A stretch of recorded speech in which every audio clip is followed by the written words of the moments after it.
Et salut les bichons, c'est Seb de Bichon TV, j'espère que ça roule. Le test d'aujourd'hui vous est proposé en partenariat avec Outils des Pros qui a eu la gentillesse de nous mettre à disposition cette raboteuse, la DeWalt DW733.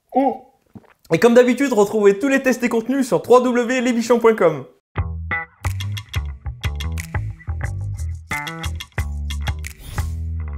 C'est une machine qui pourra convenir aux menuisiers et aux ébénistes comme machine d'appoint, mais elle pourra également répondre aux besoins des amateurs de bois qui auraient comme moi une petite surface de travail. Elle sera idéale dans la conception de petits projets comme faire des meubles par exemple. Une raboteuse sert à calibrer une pièce de bois pour obtenir une certaine épaisseur pour un projet éventuel, ou alors pour attraper un état de surface dégradé. Au lieu de le poncer pendant 2 heures, on va le passer dans la raboteuse et on aura un résultat immédiat. Cependant, pour obtenir une pièce parallèle, il faudra l'utiliser en complément d'une dégauchisseuse. Le fabricant a eu la bonne idée de nous rajouter 2 poignées de transport et 2 emplacements pour y passer les mains sous la machine. Néanmoins, avec ces 33 kg, on n'aura pas trop envie de se trimballer de partout, mais ils seront pas de trop pour atténuer les vibrations du moteur qui tourne à plus de 10 000 tours par minute. La bête mesure 52 cm de large par 44,5 de haut, tout ça avec une profondeur de 31 cm.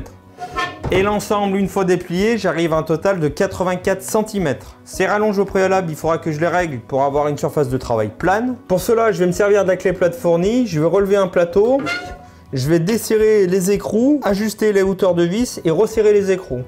On observera un léger jour sur le niveau malgré tous les réglages qu'on pourra faire sur cette machine, mais ça ne viendra pas entraver le bon fonctionnement de la raboteuse. Alors, côté accessoires, on va retrouver un poussoir, donc je vois pas trop l'utilité. Bien sûr, la clé qui nous a servi à régler les plateaux et qui servira à régler autre chose, on le verra après.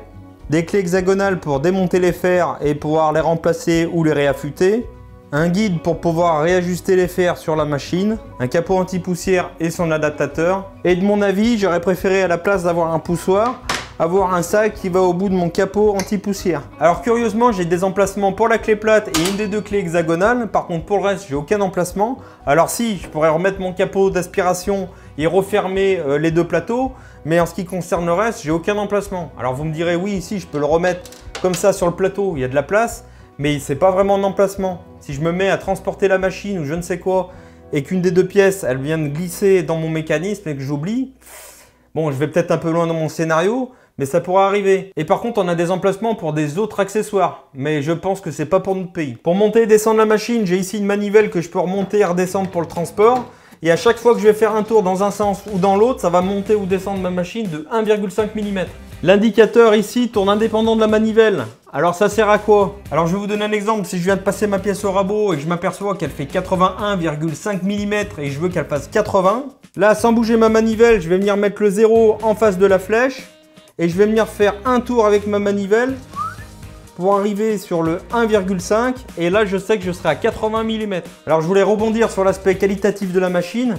J'ai juste ici un problème d'ajustage qui en soi est vraiment pas très grave, mais ça flatte pas mon œil. En revanche, la machine me semble de bonne facture, les plateaux sont en métal, la partie supérieure est en métal, le capot d'aspiration, je ne sais plus si je vous l'ai dit, il est en métal. Le guidage du moteur a été extrêmement bien pensé parce qu'il monte et descend sur 4 axes. Il y a 2 tiges filetées qui tournent en même temps grâce à un mécanisme qui circule sous le plateau.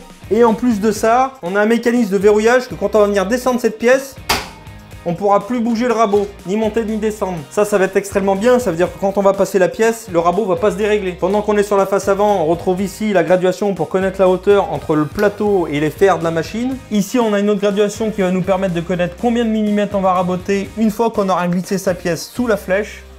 Et ici, comme les défonceuses, on a une molette de butée de profondeur qui va de 0, 6, 12 et 19 mm. Qui va nous permettre très simplement et très rapidement d'obtenir une pièce de même épaisseur que vous aurez réglée avec celle-ci, sans passer par les autres réglages. Et le petit plus, quand la molette sera placée sur le 19 mm, vous pourrez encore réajuster la hauteur. Pour cela, je reprends ma clé plate fournie et comme tout à l'heure avec mes rallonges de plateau, je vais venir desserrer mon écrou, ajuster la vis à la hauteur que j'aurais choisi, resserrer mon écrou et le tour est joué. Alors quelles sont les dimensions des pièces maximum que je pourrais mettre à l'intérieur? Alors en largeur, je pourrais mettre des pièces de 64 mm minimum et 315 mm maximum. Tout ça avec une hauteur max de 152 mm. Et pour démarrer et éteindre la bête, je vais retrouver un interrupteur marche et un interrupteur arrêt sur la face avant du moteur. Sur le mode d'emploi, on a un arrêt coup de poing ici à la place. Alors je ne sais pas si c'est une version pour un modèle d'un autre pays ou c'était une version précédente, mais en tout cas je trouvais que c'était une bonne idée. Bon, en soi c'est pas vraiment grave parce que c'est pas l'une des machines à bois les plus dangereuses que je connaisse, mais bon quand même.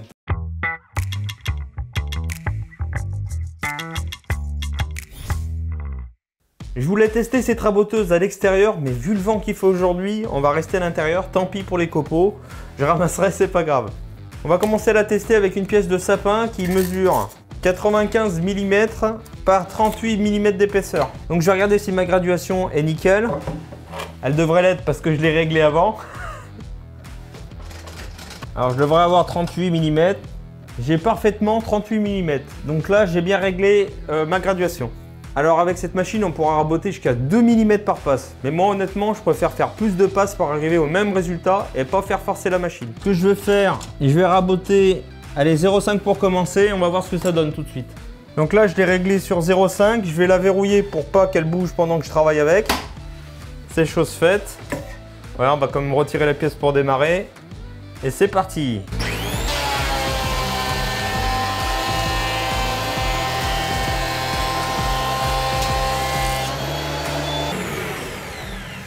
Ah bah pour une première passe, c'est nickel, hein. Bon, on est sur du sapin, donc c'est un bois tendre. On va essayer des bois un peu plus durs. On s'attendait pas à un autre résultat, hein, parce que bon, pour une planche de sapin, c'est quand même tendre, donc c'est facile à raboter. Et maintenant, on va passer à un bois un peu plus dur. On va passer sur du chêne. Alors c'est une pièce qui n'a pas été dégauchie. La partie tuilée, elle est au-dessus, donc je vais me prendre la partie tuilée. Hop. Là, pareil, je vais y aller mollo. Là, il m'indique 2 mm, mais ça fait un peu beaucoup. Donc pareil, je vais me mettre à 0,5. Je reverrouille ma machine, très important, et on y va.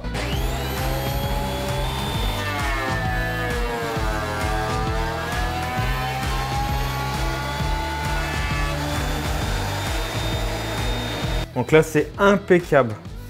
On a une surface toute douce. Bon, on voit qu'il y a encore quelques accros, mais ça, c'est parce que je l'ai encore pas assez raboté. Mais par rapport à la surface du dessous, on voit carrément le résultat, quoi. Aucun problème pour la machine. Donc moi je pense que tant qu'on fait des petites passes avec, tant qu'on n'y va pas comme un gros bourrin, ça fera le job. Et on va tester avec un autre bois. Donc là on a un plateau de chêne qui fait 18 mm d'épaisseur. Et là je vais me servir des butées de profondeur. Et je vais me mettre, allez, sur 12 mm pour voir si c'est bien précis. Mais bon, vu comme ça bouge, ça m'étonnerait que ça soit ultra précis quand même, hein. Maintenant je vais descendre. Allez, on va faire une passe d'1 mm. Voilà, je verrouille, j'oublie pas de verrouiller ma machine. Allez, c'est parti.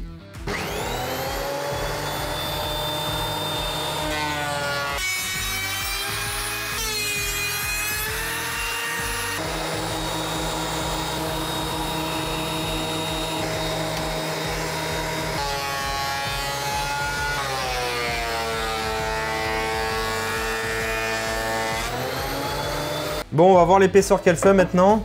Bon, déjà là, je suis en dessous des 12. Pas terrible, je vais prendre mon pied à coulisses. Et là, je suis à 11. Donc autant dire que ça, c'est vraiment un gadget. Bon, bah avec tout ça, il me reste plus que le ménage à faire. J'aurais eu un aspirateur à copeaux, j'en aurais eu peut-être un peu moins. Il faut encore le placer quelque part, surtout dans des espaces un peu restreints comme le mien.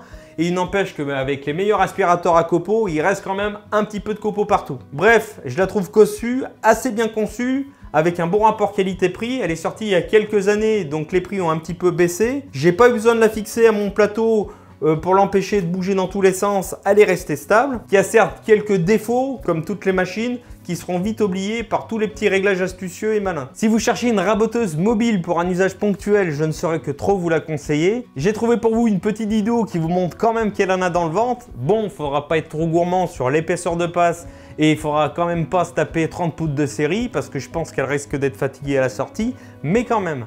Pour les personnes qui cherchent une raboteuse pour faire du lourd, envoyer de la série, je vous conseillerais plutôt de vous tourner sur une Mafel qui vous coûtera quand même 6 à 7 fois le prix de celle-là. Et oui, on ne peut pas avoir le beurre et l'argent du beurre, hein. On a quand même une garantie de 3 ans, il faudra s'inscrire dans les 4 semaines suivant l'achat. Et ils nous fournissent aussi une vue éclatée de la machine pour pouvoir recommander les pièces dans le futur. S'il y a une pièce qui casse, au moins on pourra la recommander. Parce que si vous achetez une machine pas chère, mais vraiment pas chère, et qu'elle casse, eh ben elle sera cassée, il n'y aura plus qu'à mettre à la benne. Tandis que là, c'est une petite pièce qui casse, vous la recommandez, et hop, la machine repart pour un tour. Comme d'habitude, vous retrouverez tous les liens et bons plans dans la description. J'espère que cette petite présentation de la raboteuse DeWalt DW733 aura pu vous éclairer. Comme d'habitude, si ça vous a plu, laissez un pouce en l'air, abonnez-vous si ce n'est pas déjà fait, laissez un petit commentaire, ça me fait toujours plaisir. Allez, je vous laisse retourner à vos projets, portez-vous bien et à bientôt sur Bichon TV. Allez, yeah!